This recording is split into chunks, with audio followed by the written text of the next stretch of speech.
नमस्कार साथियों, मैं वीरेंद्र कुमार अधिवक्ता और आज मैं पुनः आप लोगों के समक्ष कुछ उपयोगी बातें लेकर प्रस्तुत हूँ। आज मैं बात करूँगा बिहार में जो चर्चित घटना एक घटी है, जो अभी सुर्खियों में है, अभी चर्चा में है, उस पर। शायद आप लोग समझ गए होंगे कि किस घटना के बारे में बात कर रहा हूँ। हाल ही में जो एक भरत तिवारी नामक युवक की पुलिस द्वारा इनकाउंटर हुआ है, इनकाउंटर कहा जा रहा है लेकिन यह एक फर्जी इनकाउंटर है, इस पर मैं अपनी बात रखूँगा। बहुत से नामी हस्तियों का, कुछ नामी हस्तियों का इस पर जो स्टेटमेंट है उस पर मैं बात करूंगा। सबसे पहले मैं आते हैं जीतन राम मांझी, जो बिहार के भूतपूर्व सीएम रहे हैं। जीतन राम मांझी बिहार के एक राजनीतिज्ञ हैं, पॉलिटिशियन हैं और मौजूदा शायद विधायक भी हैं। तो जीतन राम मांझी का जो स्टेटमेंट है, जैसा कि उन्होंने कहा कि जब पुलिस पर कोई गोली चलाएगा तो पुलिस का चूड़ी पहन के बैठेगा। जीतन राम मांझी से पूछा जाए कि पुलिस का कंडक्ट क्या एक गुंडा, एक क्रिमिनल, एक अपराधी के जैसा नहीं है, नहीं होता है? जीतन राम मांझी से पूछा जाए कितने पुलिसकर्मियों पर एफआईआर हुआ है और कितने पुलिसकर्मी जेल में गए हैं, आंकड़े बताया जाए। 99% पुलिसकर्मी का कंडक्ट एक गुंडा की तरह है। 99% पुलिसकर्मी का कंडक्ट, व्यवहार, आचरण एक अपराधी की तरह है। थाना में घूस लेना, सबसे बेहूदगी से बात करना, ये सारा दुनिया जानता है। जीतन राम मांझी नहीं जानते हैं।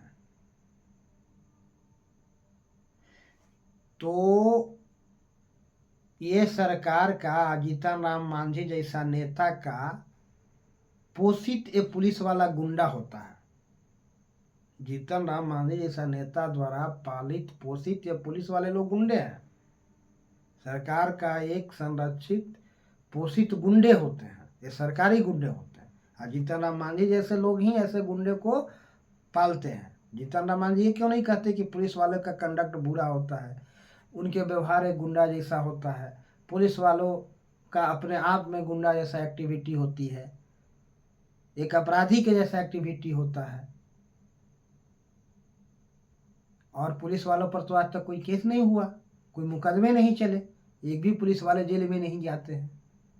99% पुलिस वाले अपराधी हैं लेकिन कोई जेल नहीं जाता। देश में 90% लोग जो जेल में बंद हैं उसमें से 90% लोग निर्दोष हैं, 90%। और जो गुंडा है, मवाली है, अपराधी है, वो सीना तान करके सड़क पर घूम रहा है, सीना तान करके, चौड़ा करके और बहुत हिम्मत से घूम रहा। उसको कोई पकड़ने वाला नहीं है, उस पर कोई एफआईआर होने वाला नहीं है, उस पर कोई मुकदमा नहीं होना। जितने भी सरकारी अधिकारी कर्मचारी हैं उसमें 90% लोग भ्रष्ट हैं, चोर है, बेईमान है। कहाँ किसी पर एफआईआर होता है, कहाँ किसी को पकड़ के जेल भेजा जाता है, बताइए जीतन राम मांझी जी। तो आप ही लोग जैसे नेता का ये पुलिस वाले लोग पालित पोषित गुंडा है। पुलिस वाला सरकारी गुंडा होता है।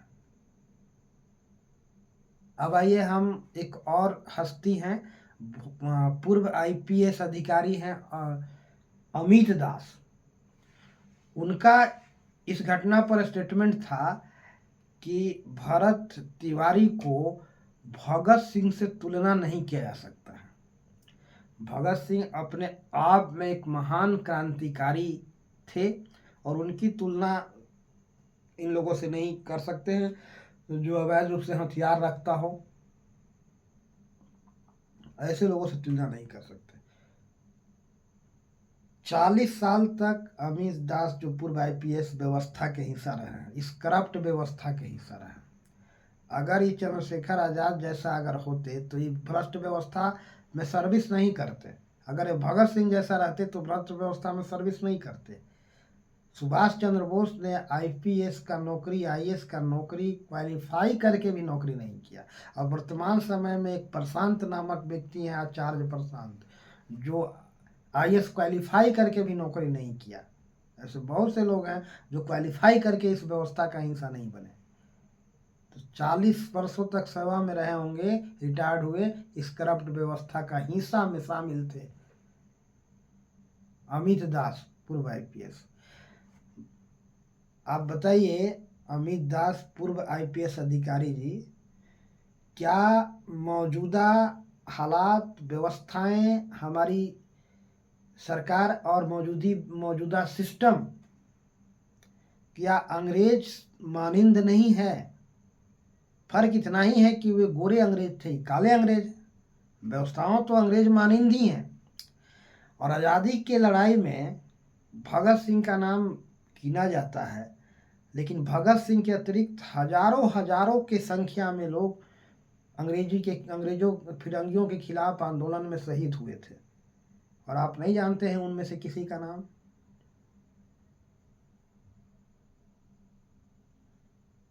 तो हो सकता है आपके बात से मैं सहमत हूं कि भगत सिंह नहीं हो, भगत सिंह नहीं है, मान लिया, लेकिन ये भ्रष्ट व्यवस्था का खिलाफ एक आवाज में अगर कोई व्यक्ति शामिल है तो भगत सिंह का ही अनुयायी कहलाएगा ना, फॉलोअर कहलाएगा।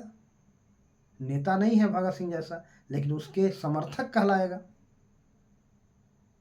कहलाएगा कि नहीं कहलाएगा? और मौजूदा सरकार, मौजूदा व्यवस्था अंग्रेजी सरकार के जैसा क्या नहीं है? क्या इस बात से आप सहमत नहीं है? लूट खसोट, बेईमानी, छल प्रपंच, अत्याचार, जुर्म, शोषण, उत्पीड़न, गुंडागर्दी, सरकार जो जैसे अंग्रेज करता था वैसे आज भी कर रही है लोग, सरकार में शामिल लोग। पूर्व आईपीएस अधिकारी कहाँ स्टेटमेंट देते हैं?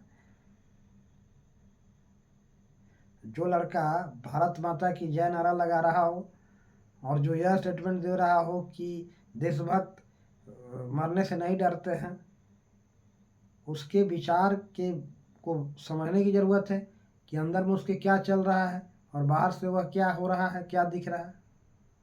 उसकी भावनाओं को समझने की ज़रूरत था उस लड़का को, उसके अंदर की भावनाओं को भांपने की ज़रूरत था कि ऐसी हरकत क्यों करता है, कि उसको इनकाउंटर कर दीजिएगा।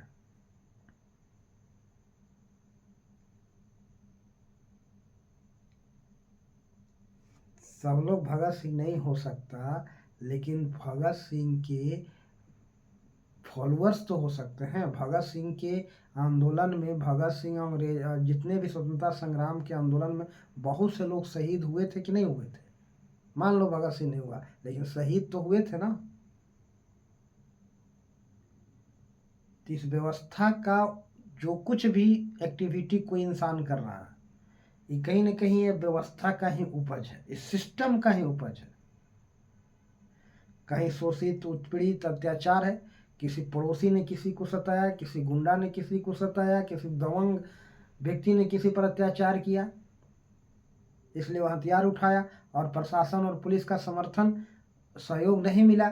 उल्टा पुलिस और प्रशासन का सहयोग किसी सामर्थ्यवान को ही मिल रहा है, किसी गुंडा को ही मिल रहा है, किसी माफिया को ही मिल रहा है। तो कोई इंसान हथियार उठा लेता है, उग्र हो जाता है, आपा खो देता है, संतुलन खो देता है, और फिर वह हथियार उठा लेता है। तो इसको तो गहराई में समझने की जरूरत है।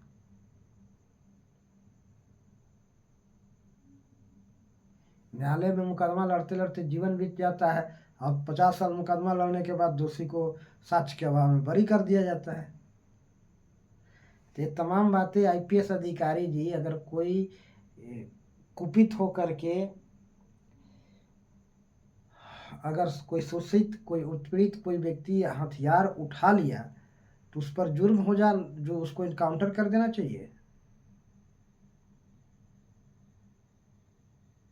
ये सब व्यवस्था का ही तकाजा है, व्यवस्था का उपज है, ये सब व्यवस्था का उपज है।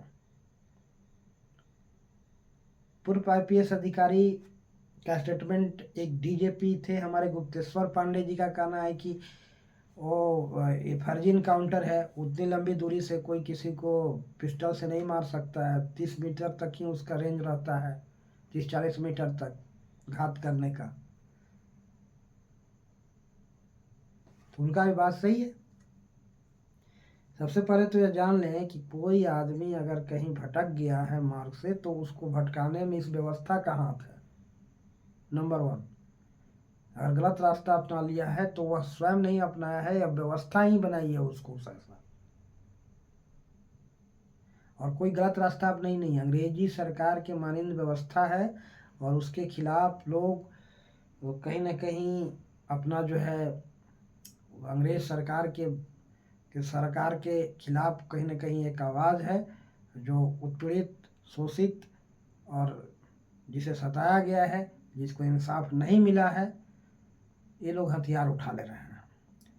किसी को किसी दबंग आदमी ने सताया है, किसी को किसी ने दबंग पड़ोसी ने सताया है, किसी को किसी ने गुंडा ने सताया है, किसी को माफिया ने सताया है, और उसका समर्थन उल्टा पुलिस वाले लोग करते हैं, प्रशासन के लोग करते हैं, सरकार भी उसी का सपोर्ट करता है। इसलिए कोई गरीब आदमी कहीं बहुत कुपित होकर के जो है आपा खोद करके अपना जो है संतुलन खो के हथियार उठा लेता है और फिर उसको लोग मर्डर कर देता है।